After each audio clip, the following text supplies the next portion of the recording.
So today we are taking a look at Yennenga, one of the fighters from Unmatched. Now Yennenga is in the Battle of Legends Volume 2 set. So Yennenga is considered to be the mother of the Mossi people of Burkina Faso, that is from northern Africa. The story with Yennenga was that she was an archer and the best warrior in all of the land. And even though she was amazing at that, the one thing she wasn't able to find was love. So she had to escape from where her father was holding her to go off and find love, which she did find, and then she became the matriarch of the aforementioned Mossi people. Yennenga is probably, at this point, the most obscure of the public domain fighters. There's just not many people that have ever heard about her. I had to look her up because I didn't know anything. But I kind of like that, you know, in addition to the Sun Wukongs and Achilles out there, which are really well known, we can throw in Yennenga and find someone really unique to get to someone from a different culture that hadn't been represented, and find a way to get a good female fighter in here. So let's take a look at Yennenga. We can see that she has a health of 15, that Yennenga is ranged. Well, she's an archer, so, you know, you'd like her to be ranged. She has 2 sidekicks called archers, and yep, they're also ranged, so she's double ranged. But wait, what is going on with these guys? Why do they have these 2s on them? Well, when you flip them over, you'll see that the other side doesn't have a 2, but as the card shows here, her archers have 2 health each, so they are both 2 health, and she has 2 of them, which is a new thing that we have not had and Unmatched before, that they start off at 2 health, and when they take a damage, you flip them over to 1. If they take 2 damage, well then, you know, they go off the board. So we'll take a look at Yennenga's ability here. If Yennenga would take damage, you may assign any amount of that damage to 1 or more archers in her zone instead. You may not assign more damage to an archer than their remaining health. So you can't like dump 4 damage over to an archer if they only have 2. So let's say that we start right here and someone comes up here and Yennenga would take 3 damage. Well, there's a few different ways this could go. Her starting at 15, she could just go down to 13 and take all of it herself. She could be like, you guys share the load. And they both take 1 damage and then she just takes 1. Or she could be like, that guy takes both and that guy takes 1. There's a lot of different ways that could go. And so you see now why her having the 2 health on her archers is actually important, where it could just be kind of a gimmick for a lot of others to have that. And she does have some ways to bring back her archers, and she also has ways to heal all of her fighters, herself and the archers. So we'll take a look at her cards here. We're going to start off with her double attack, this bonus attack that all the characters in Battle of Legends Volume 2 have. Yennenga's is one of the more simple ones, that it is Rain of Arrows, which is an attack of 3. The after combat is Volley, which is an attack of 3. So it's just 3 attack on both of those. Nothing fancy going on there. We have shield formation, which is a defense of 3. Immediately, your opponent may discard a card. If they don't, return a defeated archer to a space in Yennenga's zone. Discarding a card happens immediately there if they want to do that. Most of the time, you're going to find that your opponent is going to find a card to discard to keep Yennenga from getting that archer back. So while this can bring an archer back, most of the time it doesn't. Now, if you can hit them at the right time when they don't have a lot of cards, they may end up letting you have that archer, but most of the time not. Getting into some of Yennenga's versatiles here. Jaws of the Beast. This is one of her better cards in here. During combat, for each zone the opposing fighter is in, increase the value of this card by +1. Well, since they are always going to be in at least one zone, this card is essentially always going to be a 4 unless it gets canceled. And you can see that this could The most zones we have on any single space on any of the maps currently is 3, so this could go up to a 6. And so this can be a really powerful defense because a 5 or 6 defense is just stupid. So that will eat up a lot, or you could turn it around and make it a big attack. Stallion Charge, have 3 of these. This is another big card for Yennenga. This is a versatile of 3. After combat, move Yennenga up to 5 spaces. She may move through opposing fighters, then deal 1 damage to each opposing fighter she moved through. So you just get to like 1, 2, 3, 4, 5, and deal damage to any opposing fighters that you cross through while you're doing that Stallion Charge. So that can get you out of a pen since you can move. You can deal damage to somebody. It is deal 1 damage to each opposing fighter you move through. So moving through the same fighter more than once does not stack up damage and make you deal more. Doesn't work like that. This is really good against anyone that has single health sidekicks because you can just really ruin their day if they've managed to keep them all clustered up around Yennenga. And of course, this is something that can deal damage while you're on defense, and being able to deal damage to your opponents defensively is always awesome because they are never ready for that. Point blank, she has 3 copies of these. This is a versatile of 2. After combat, if the opposing fighter is adjacent to the Yennenga, deal 2 damage to that fighter. Well, as I mentioned earlier, play this defensively. It's only a 2, so you're probably going to be taking some damage. So you're going to be taking some hits there, but you would be able to deal 2 to them while you're on defense, which is great. Or you could just use this as an attack, knowing that this probably isn't going to do anything to them, but that 2 damage there could get through if it doesn't get canceled. I'm going to take a look at some of Yennenga's schemes. Master at a Hunt, she has 2 copies of this. Gain 2 actions. That is something new there. So this just like gives you a whole nother turn basically. It's just like, nah, I was going to be done with my turn, but I'm just adding 2 more.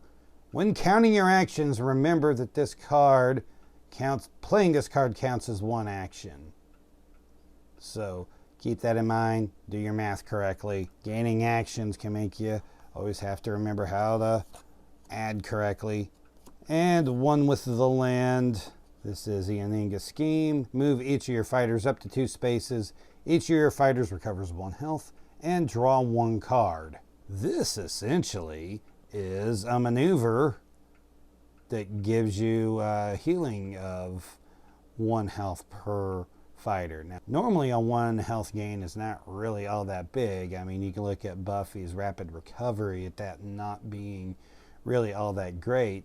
But if you have all of your fighters on the board and both of your archers have taken damage and Yennenga has taken damage, you can heal up and get a lot of health back there. Get 3 health back into your pool all there really quickly. We're going to go over into the archers cards now. The archers don't have a lot of cards. Pin the Prey.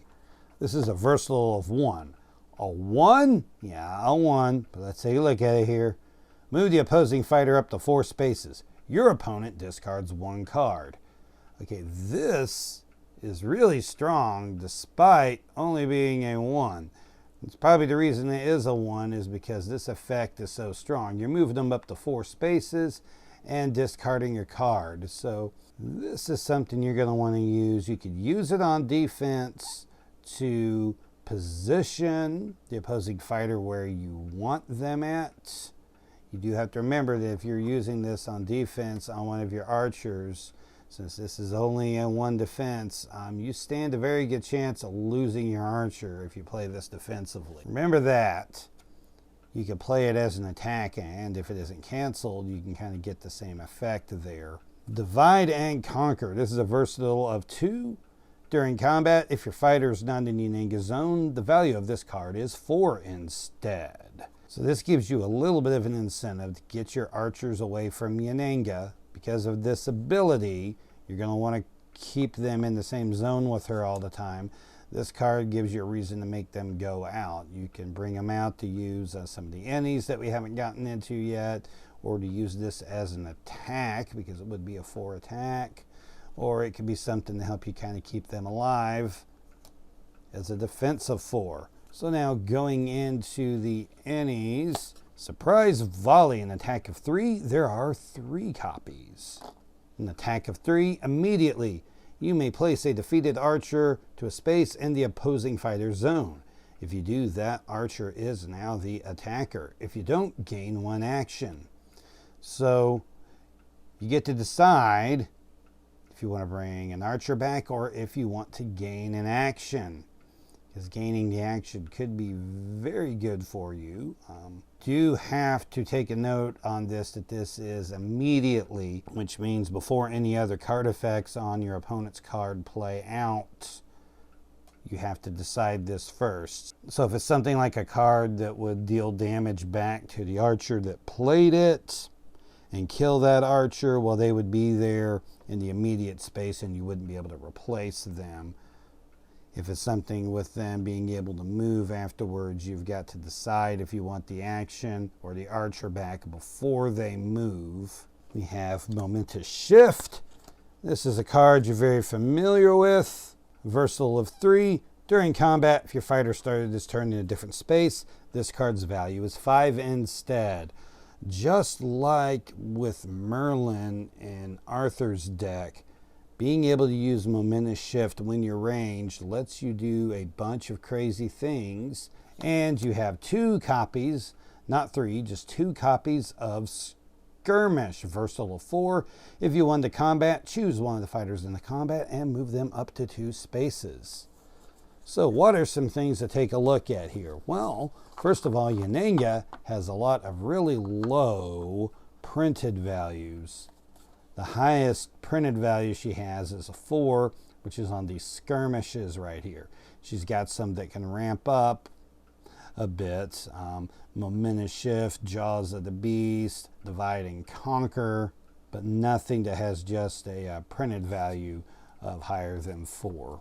Another thing that you can look at on this is going to be action gains. You've got Master of the Hunt, which can gain you 2 actions, and 3 copies of Surprise Volley, which can also gain you actions. So stacking a lot of this stuff together, you can get a bunch of attack chains in there and kind of do some stuff like Raptors and Bruce Lee and just chain a bunch of actions together. Now you can definitely do that with Master of the Hunt, particularly if you're starting in the zone with them. Being ranged and being able to do a bunch of action gains can be really strong because it's harder for them to get away from you to break that chain up. And once again, as we pointed out, her attacks are not really that big on their own, except for a few that can ramp up past it. Being able to get a bunch together and running people out of defenses is going to be something that's going to be important for Yennenga. Another thing to take a look at on her schemes, Yennenga doesn't have any passes. A pass is a card that you can play that will let you do something without having to maneuver and draw a card out of your deck. These are gaining actions, so you're going to have to play more cards out of your hand or maneuver. And of course, one with the land has the card draw built into it, so no passes for Yennenga. Additionally, something else that Yennenga is the only character in this particular situation at the moment. Not only does Yennenga not have feints, Yennenga does not have any cancel effects, and also she does not have any effects that allow her to ignore the value of an attack. And everybody else has at least one of those. And so Yennenga is at a bit of a disadvantage there, which means that the fighters that have things that you really need to be able to cancel really can tear her up and hurt her quite a bit. So characters like Bruce Lee, Arthur, Jekyll and Hyde, Dracula, they all have that bit of advantage that she has no way to cancel. she has no way to play cancels on there, cancel effects on the cards, or to cancel Arthur's boosts with him. So that's a look at Yennenga. She's a character that's got like a lot of really interesting decision points on her. I think it makes her really unique and interesting to play there in Unmatched. So do you have any thoughts about Yennenga? Well, go down into the comments section and let me know those. You can give this video a thumbs up and a like, and you can also go to my channel and subscribe to it to make sure that you don't miss any of the other videos that I put out. We'll see you around next time.